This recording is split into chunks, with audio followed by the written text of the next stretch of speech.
రుతుపవనాలు దేశవ్యాప్తంగా విస్తరించాయి. నైరుతి ప్రభావంతో కేరళ, మహారాష్ట్ర, బెంగాల్ సహా పలు రాష్ట్రాల్లో భారీ వర్షాలు కురుస్తున్నాయి.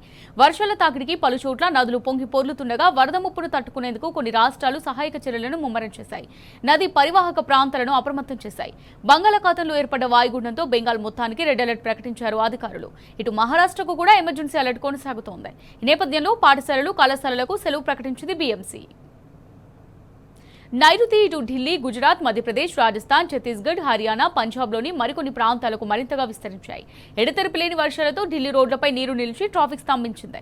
దక్షిణ గుజరాత్లోని వల్సాద్, దామన్, సౌరాష్ట్రలోని జునాగఢ్, ఆమ్రేలీ, గిర్ సోమనాథ్, జామ్నగర్, పోర్బందర్ జిల్లాల్లోనూ భీకర వర్షాలు కురుస్తున్నాయి. కర్ణాటక, ఉత్తరప్రదేశ్లో జోరు వానలు కురుస్తున్నాయి. కుండపోత వానలతో నదులు, వాగులు ప్రమాదకర స్థాయిని దాటి ప్రవహిస్తున్నాయి. కొండ చర్యలు విరిగిపడడంతో జనజీవన స్తంభించి లోతట్టు ప్రాంతాలు జలమయమయ్యాయి. ఉత్తరాఖండ్లో భారీ వర్షాలు కురుస్తున్నాయి. కుండపోత వానలతో డెహ్రాడూన్ సహా కొన్ని ప్రాంతాలకు ఆరెంజ్ అలర్ట్ జారీ అయింది. హిమాచల్ ప్రదేశ్లోని మండి జిల్లాలో జోరు వానలు కురుస్తున్నాయి.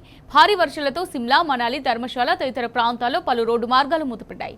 ఈశాన్య రాష్ట్రాలైన అస్సాం, అరుణాచల్ ప్రదేశ్, సిక్కిం, త్రిపురపై రుతుపవనాలు తీవ్ర ప్రభావం చూపుతున్నాయి. ఎడతెరిపి లేని భారీ వర్షాలు, ఆకస్మిక వరదలు, కొండ చర్యలు విరిగిపడడంతో ప్రజాజీవనం అస్తవ్యస్తమైంది.